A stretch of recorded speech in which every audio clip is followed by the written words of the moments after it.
Hi guys, welcome to my channel. इस video में हम पढ़ेंगे सीएनएन में ट्रेनिंग कैसे होती है। बेसिकली मैं थोड़ा सा आपको आइडिया दूंगा, ज़्यादा मुश्किल नहीं है ये। आपको बेसिकली पता होना चाहिए कि आपने एमएलपी में ट्रेनिंग या फीड फॉरवर्ड न्यूरल नेटवर्क में ट्रेनिंग कैसे करी थी। ठीक है, तो मैं इसका आइडिया देता हूँ आपको पहले थोड़ा सा। सपोज करो आपका एक छोटा सा एमएलपी मैं बना रहा हूँ जिसमें 3 इनपुट है। ठीक है, 3 इनपुट हैं, 2 न्यूरॉन लगे हुए हैं और फिर एक आउटपुट लेयर है, ये एक हिडन लेयर है। ठीक है, तो बेसिकली ये इससे कनेक्टेड है, ये इससे कनेक्टेड है, ये इससे और ये कनेक्टेड है, ये इससे है, ये इससे। ठीक है, और जैसे ये इससे कनेक्टेड है, यहाँ पे आपको वाई मिल रहा है और यहाँ पे आपको लॉस मिल रहा है। तो ये आपका इनपुट है x11 x12 x13। ठीक है, ये एक्टिव न्यूरॉन है F11 F12, ये F13। तो यहाँ पे ये वेट्स हैं, ये W11 और ऐसे ये वेट मैट्रिक्स है, बेसिकली W1 मैट्रिक्स है।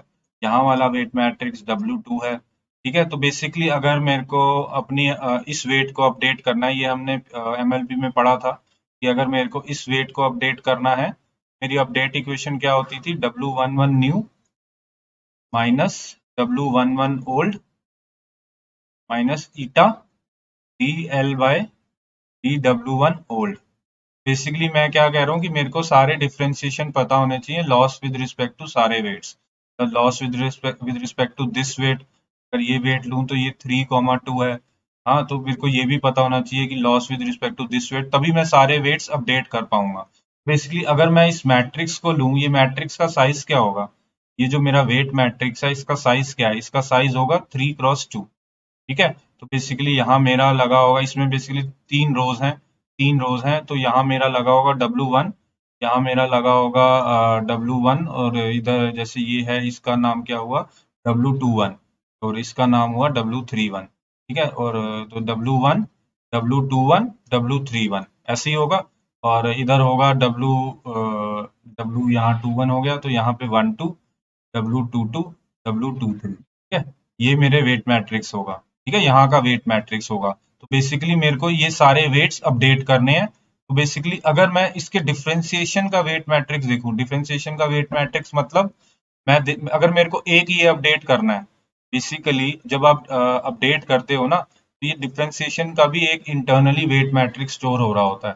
वो क्या होता है कि जैसे ये डी W-11 है, तो यहाँ पे DL/DW11 ये सब कंप्यूटेशन हो रही होती हैं, तो यहाँ पे DL/DW21। ठीक है, ये सब भी कंप्यूट करा होता है इंटरनली, एक वेट मैट्रिक्स होता है। ठीक है, ये सब भी कंप्यूट होता है। जैसे ये सारे वेट का हो जाएगा D12 DL/D22 DL/D23।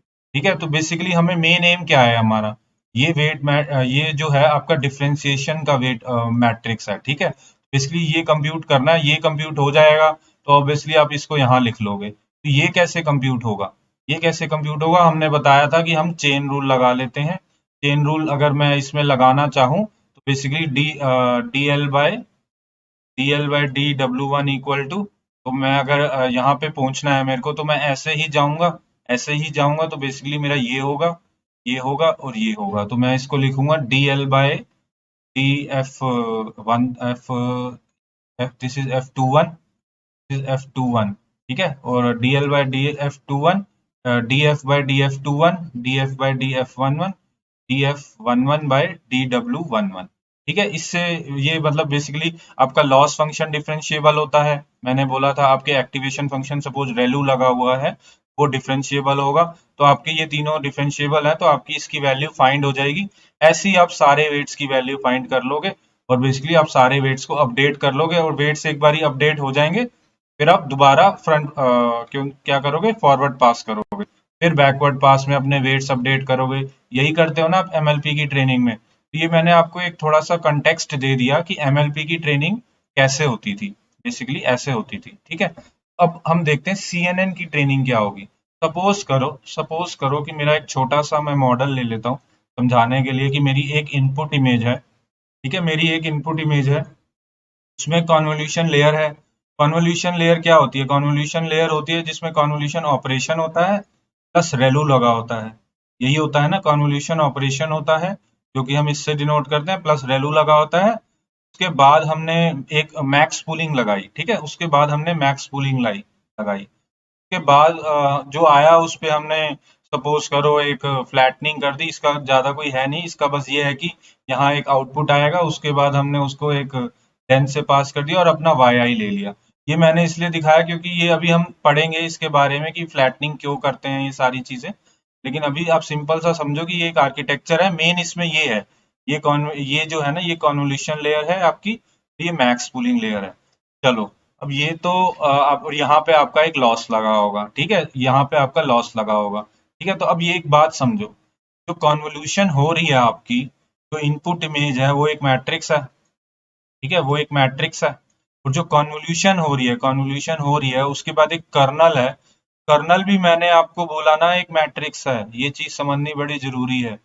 जो आपका कर्नल है वो भी तो एक मैट्रिक्स ही है, वेट मैट्रिक्स की तरह। यहाँ पे जैसे यहाँ पे जैसे ये वेट मैट्रिक्स था, आपने सारे ये फाइंड कर लिए dl/dw1।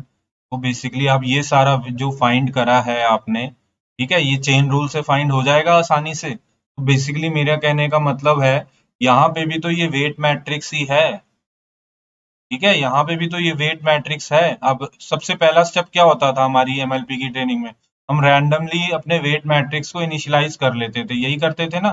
तो यहाँ पे भी हम इसको रैंडमली इनिशियलाइज कर लेंगे, और बैक प्रोपगेशन में अपडेट फंक्शन के टाइम जब हम अपडेट करेंगे, बेसिकली ये अगर सपोज करो ये W11 है, बेसिकली इसको न्यू अपडेट करने के लिए हम क्या करेंगे, W11 old old minus learning rate DL/dw1 old, यही करा था ना हमने, DW11 ओल्ड, ये था ना। तो बेसिकली ये क्या है, ये एक वेट मैट्रिक्स जो है, डिफरेंशिएशन का वेट मैट्रिक्स होगा, समझ रहे हो। एक आपका इसके कॉरेस्पॉन्डिंग अगर सपोज करो ये इसका साइज 3x3 है, ठीक है, आपके जो वेट मैट्रिक्स या कर्नल का जो मैट्रिक्स है उसका साइज 3x3 है, ठीक है। आपका W11 है, W12 है, W13 है, ऐसे 9 एलिमेंट्स हैं। तो बेसिकली आपका ये डिफरेंशिएशन भी 9 आपको, ये जैसे यहाँ पे आपने फाइंड किए ना, यहाँ पे फाइंड किए, वैसे ही आपको ये सारे लॉस विद रिस्पेक्ट टू सारे वेट फाइंड करने हैं। बहुत सिंपल है, ठीक है, क्योंकि आपका रेलू भी डिफरेंशिएबल है, आपका ये वेट मैट्रिक्स है एक तरीके का, तो ये सब तो सिंपल है, ठीक है, करना, ये वेट मैट्रिक्स निकालना। लेकिन इसमें ना एक कॉम्प्लेक्स पार्ट है, वो है मैक्स पूलिंग, वो है मैक्स पूलिंग, ठीक है। ये बहुत कॉम्प्लेक्स पार्ट है, इसको समझना बहुत जरूरी है। यहाँ वाला वेट मैट्रिक्स तो समझ जाओगे कि ये बहुत आसानी से है, ये तो एमएलपी में जैसे वेट मैट्रिक्स था ना, वैसे ही एक वेट मैट्रिक्स है, और जिसको बैक प्रोपगेशन में हम अपडेट कर देंगे, ठीक है। लेकिन अब ये जो मैक्स पूलिंग लगी हुई है ना, इसको समझो, इसको समझना बहुत जरूरी है।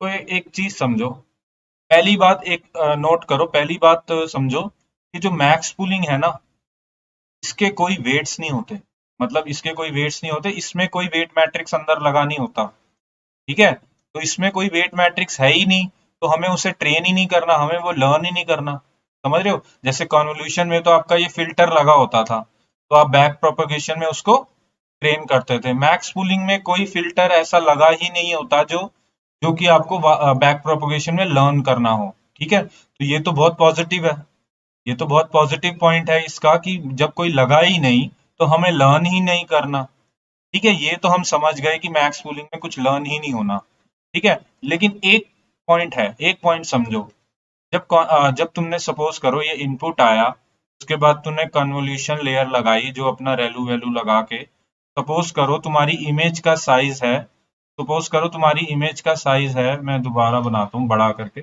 एक सेकेंड रुको गाइस।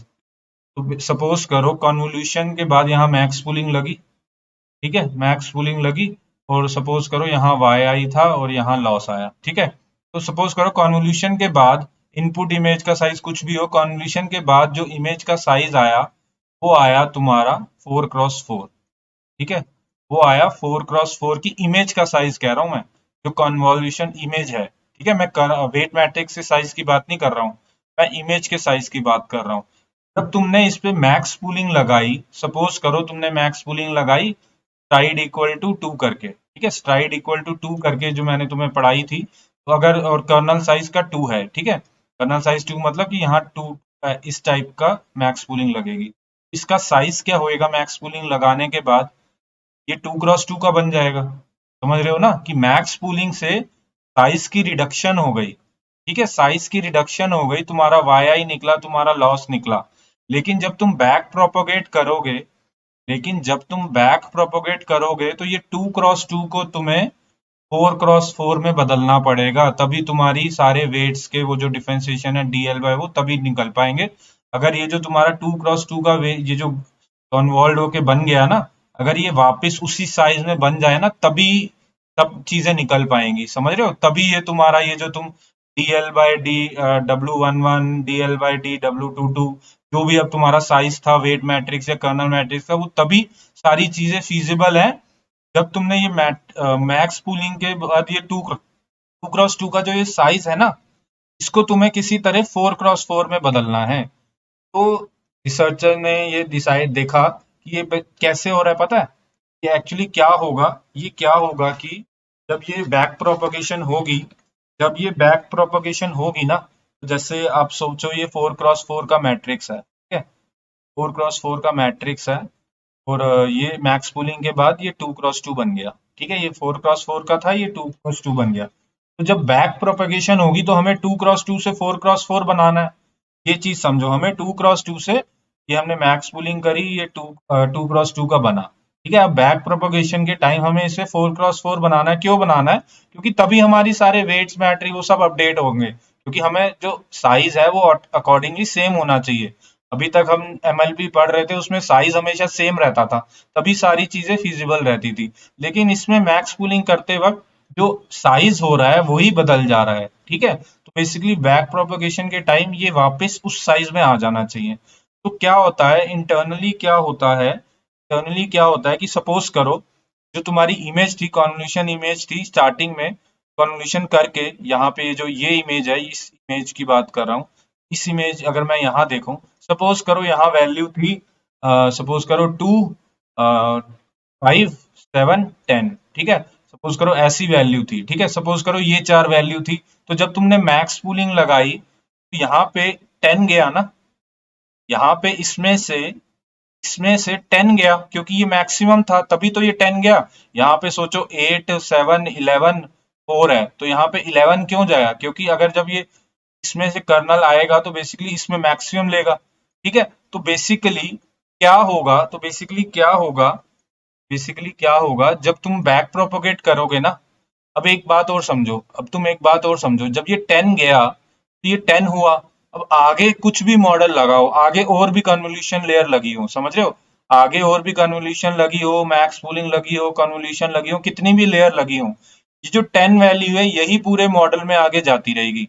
ये 2 5 7 ये तो थोड़ी जाएगी, ये 2 नहीं जाएगी, ये 5 नहीं जाएगी, ये 7 नहीं जाएगी, खाली ये 10 ही तो जाएगी। समझ रहे हो? ये चीज समझनी बहुत इंपॉर्टेंट है। ये 10 ही तो जाएगी, ठीक है। ये आगे कितनी भी कॉन्वोल्यूशन लेयर लगी हो, कुछ भी लगा हो, ये 10 का ही तो यूज होता रहेगा। ये जो इसमें से तुमने 11 सिलेक्ट किया, 11 का ही तो यूज होता रहेगा।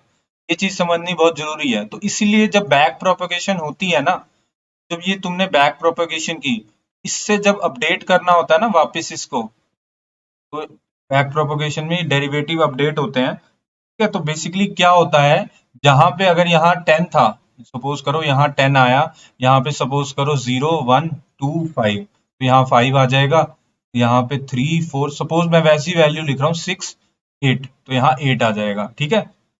तो क्या होगा जब बैक प्रोपगेशन होगी ना, ड्यूरिंग बैक प्रोपगेशन, तो क्या होगा, जहां ये 10 है, जहां 10 यहाँ है, बेसिकली 10 कहाँ पे था, ये ट्रैक रखेगा, 10 कहाँ पे था, 10 यहाँ पे था, यहाँ पे ये 1 कर देगा।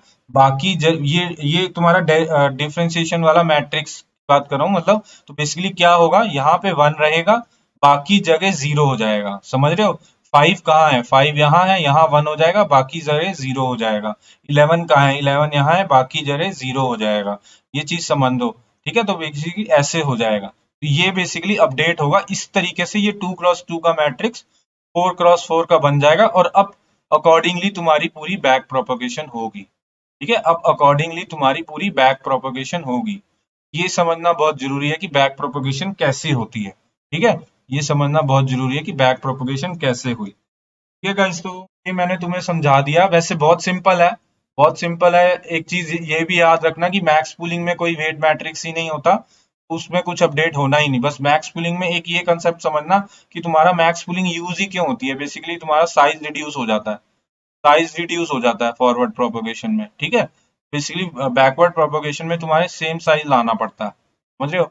तो इस वजह से हम ये कंसेप्ट जो मैंने तुम्हें समझाया वो हुआ। बाकी कॉन्वोल्यूशन लेयर का तो ये वेट मैट्रिक्स है, ये वेट मैट्रिक्स है। ये वैसे ही एक्ट करता है जैसे कि, ये वैसे ही एक्ट करता है जैसे कि तुम्हारा एमएलपी में वेट एमएलपी का वेट मैट्रिक्स, कॉन्वोल्यूशन लेयर की कर्नल जो है वो वैसे ही एक्ट करती है जैसे तुम्हारा एमएलपी में ये वेट मैट्रिक्स है, ठीक है। ये वेट मैट्रिक्स ये तो वैसे ही एक्ट करेगा जैसे ये एक्ट किया, जैसे मैंने तुम्हें यहाँ पे समझाया, तुम्हें चेन रूल करके सारे निकल जाएंगे, ठीक है। ये था सीएनएन की ट्रेनिंग। नेक्स्ट वीडियो में हम पढ़ेंगे अपने आर्किटेक्चर्स के बारे में, एलएनेट से स्टार्ट करेंगे, फिर हम वीजीजी पे आएंगे और बड़े आर्किटेक्चर पढ़ेंगे हम। Okay guys, thank you.